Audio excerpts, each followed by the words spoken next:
Pagi itu di tepian telaga, sekelompok monyet sedang bermain.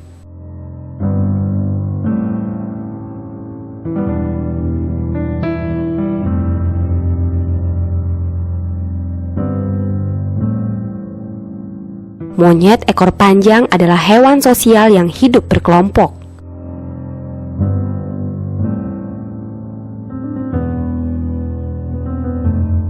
Mereka masing-masing memiliki tugas yang berbeda, di mana pejantan dominan bertugas melindungi kelompok dari segala ancaman. Sebagai imbalannya, sang raja dapat kawin dengan beberapa betina dewasa sekaligus.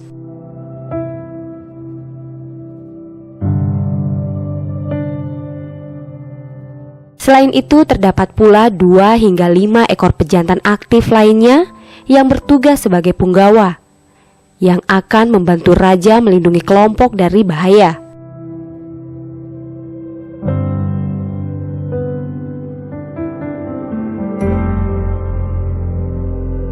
Sementara para betina yang jumlahnya 3 kali lipat dari pejantan bertugas merawat anak.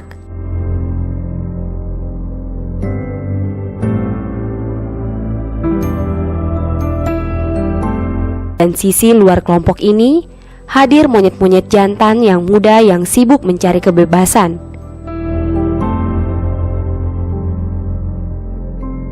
Monyet ekor panjang atau Macaca fascicularis dikenal rakyat sebagai monyet pintar yang bisa dilatih dan sering muncul dalam atraksi pertunjukan topeng monyet. Namun selain memiliki kepintaran dan tingkah laku unik, primata ini terkadang mengganggu manusia. Kalau jinak sih jinak, kalau dikasih makan ya begini-gini diambil gitu, ya songin tangan. Tapi kalau ditangkap susah, nggak bisa, dipegang nggak bisa. Berarti kalau dia kelaparan dia masih bisa cari di hutan ya? Iya, di hutan carinya. Ini kalau mendengar rame-rame gini dia turun baru gitu. Soalnya dia udah tahu gitu ada yang mau ngasih makan gitu ya. Monyet ekor panjang memiliki wilayah sebaran yang luas meliputi kawasan Asia Tenggara dan Asia Selatan.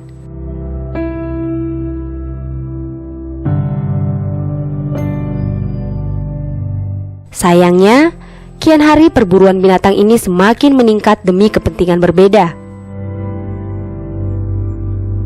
Seperti halnya banyak negara-negara maju memanfaatkan sebagai hewan percobaan untuk kedokteran dan farmasi.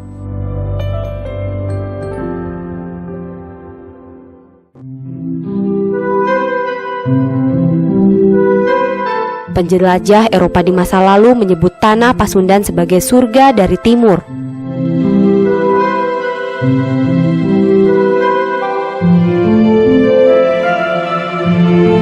Kawasan ini adalah surga hutan tropis di Pulau Jawa dengan sinar matahari yang selalu hangat bersinar dan curah hujan yang tinggi, serta iklim yang sejuk untuk kelangsungan hidup berbagai jenis flora dan fauna tropis.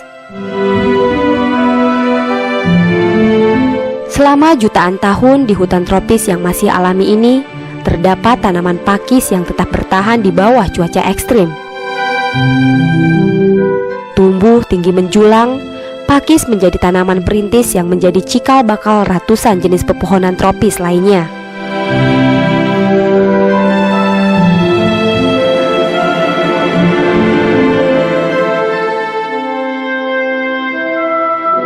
Kawasan hutan di hulu Sungai Ciliwung adalah rumah terakhir tempat berlindung berbagai jenis fauna unik tropis khas Pulau Jawa.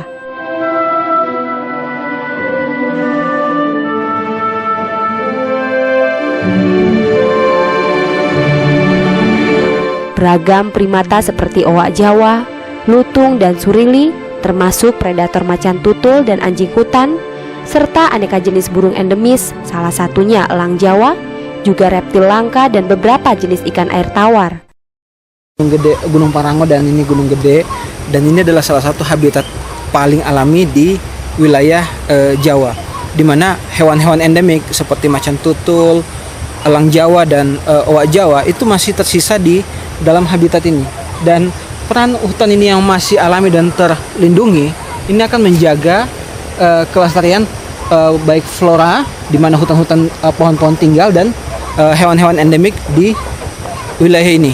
Dan inilah surga terakhir yang mesti dipertahankan, dijaga. Pegunungan Gede Pangrango adalah sumber mata air alami Sungai Ciliwung.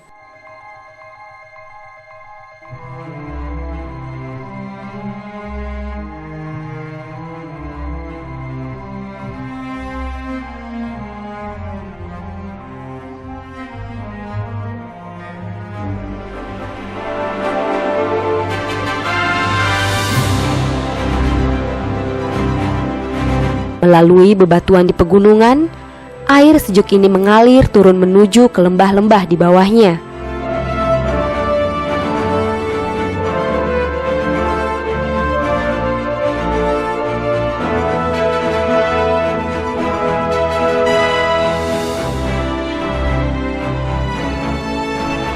Air pegunungan yang jernih dan terasa segar mengisi telaga, kolam, dan rawa di kaki gunung.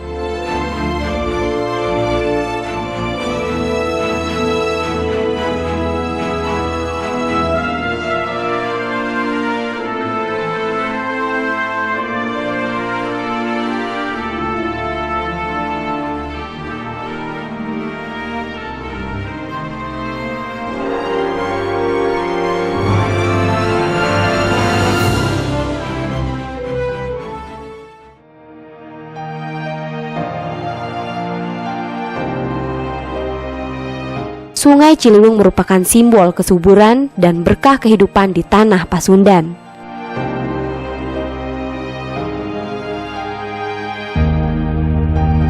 Bantaran Sungai Ciliwung menjadi sumber kehidupan masyarakat di sekitarnya.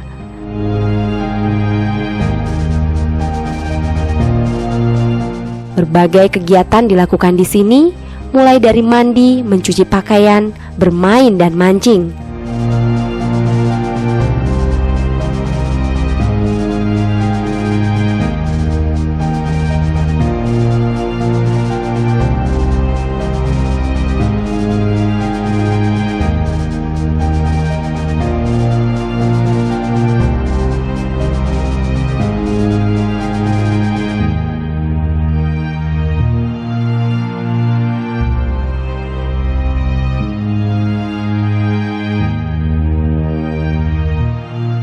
Dengan kearifan lokal, masyarakat Bogor banyak memanfaatkan bantaran Kali Ciliwung untuk membuat kolam dan keramba ikan.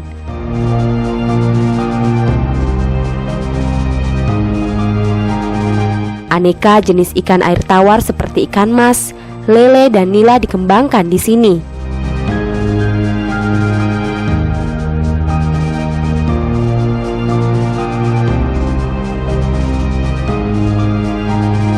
Benih-benih ikan dilepaskan ke kolam untuk siap dipanen hingga 4 bulan ke depan.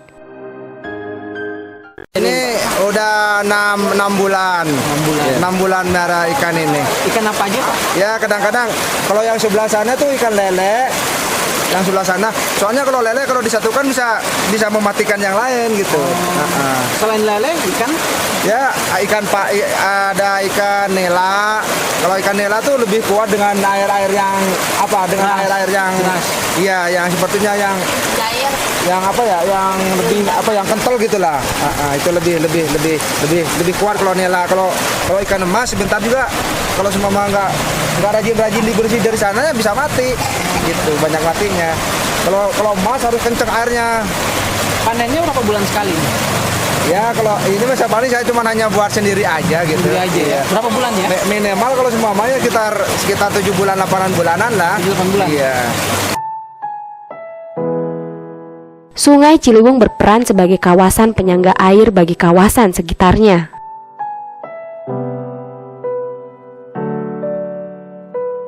Dengan luas daerah aliran sungai 97.151 hektar, menjadikan kawasan ini sebagai paling produktif yang menjadi muara bagi puluhan sungai-sungai kecil di tanah Pasundan.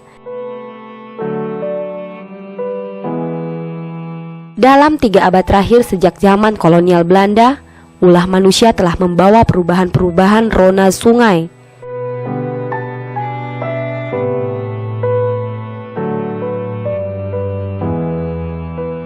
Berbagai perusakan kawasan hulu sungai telah menyebabkan hilangnya fungsi sungai, hutan, dan lahan.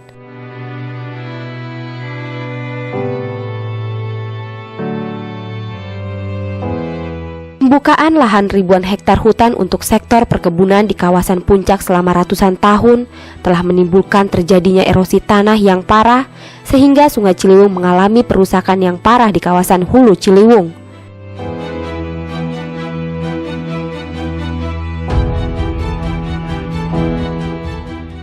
Kita berada di perkebunan teh di perkebunan Gunung Mas, dan di sini kita melihat perkebunan ini sudah berlangsung selama 2 abad sejak zaman VOC, kemudian pemerintah kolonial Belanda. Kebun yang luas ini adalah salah satu program pemerintah kolonial Belanda ketika mengembangkan komoditi perkebunan dunia yang diharapkan bisa memberikan pemasukan bagi pemerintah Belanda. Banyaknya lahan ini meliputi semua gunung-gunung utama di Jawa, dan bukan hanya komoditi teh. Di sana ada juga perkebunan tebu, ada perkebunan kopi, ada perkebunan tembakau, dan perluasan ekspansi perkebunan ini sampai hari ini masih terus berlanjut, dan ini menimbulkan banyak dampak terhadap kerusakan lahan, utamanya lahan yang berada di puncak atau di kaki gunung yang berkaitan dengan daerah aliran sungai.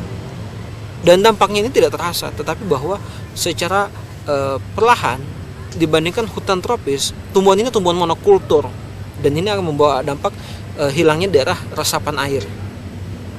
Ini salah satu akibatnya akhirnya berkurangnya tahun demi tahun, dan tidak terasa perlahan debit Sungai Ciliwung itu semakin menurun.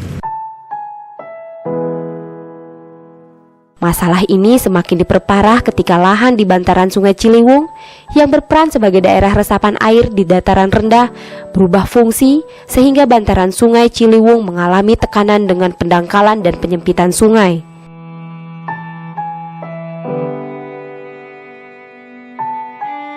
Belum lagi berbagai aktivitas rumah tangga di sepanjang Kali Ciliwung telah merusak kualitas air Ciliwung.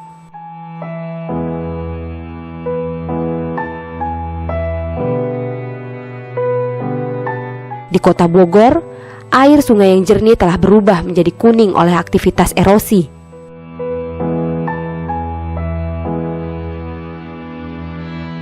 Dan akhirnya ketika air sungai melalui perkotaan, membelah Kota Bogor, Depok, dan Jakarta, melintasi banyak perkampungan dan pemukiman-pemukiman, semakin menjadikan air sungai berubah menjadi keruh dan kotor, berwarna hitam pekat.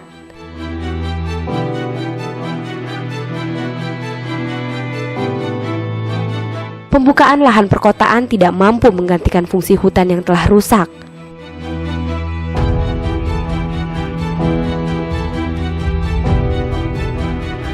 Erosi tanah telah menimbulkan dampak sedimentasi, endapan lumpur yang di bawah sungai, mengakibatkan datangnya banjir dalam 2 dekade terakhir.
Tercatat sejak abad 18, berkali-kali terjadi banjir besar yang melanda wilayah Batavia sampai Jakarta hari ini.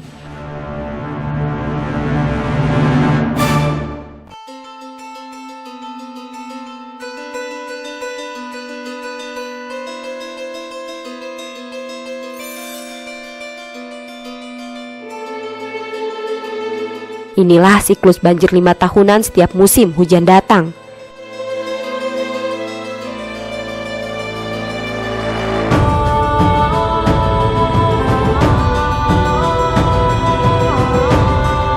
Dalam siklus 5 tahun tersebut, masyarakat harus rela menerima banjir kiriman dari Bogor.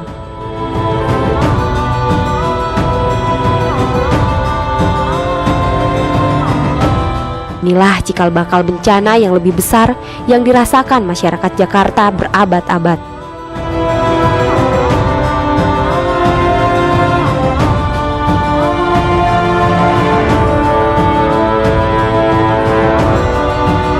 Dan hari ini masalahnya semakin bertambah parah.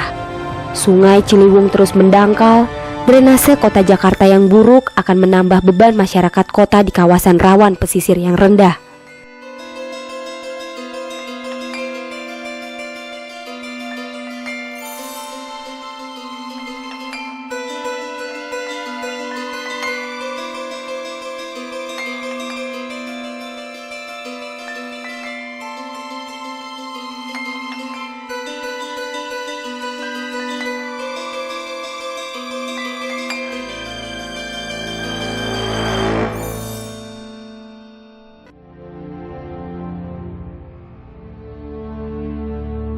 Berapa tahun ke depan sungai ini akan menenggelamkan kota Jakarta.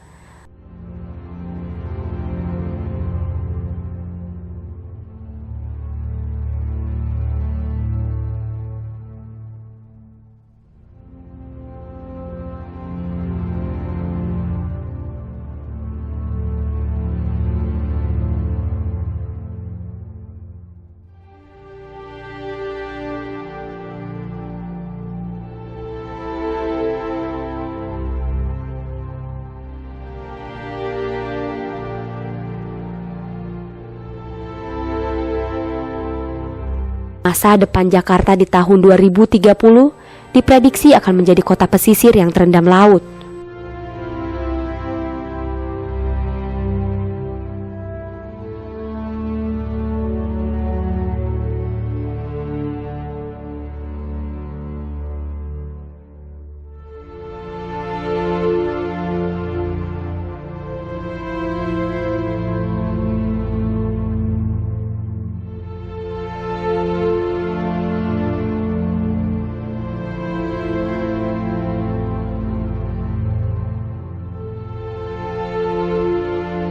Jakarta akan hilang, dan entah berapa tahun lagi kita bisa menikmati berkah yang hilang dari sungai ini.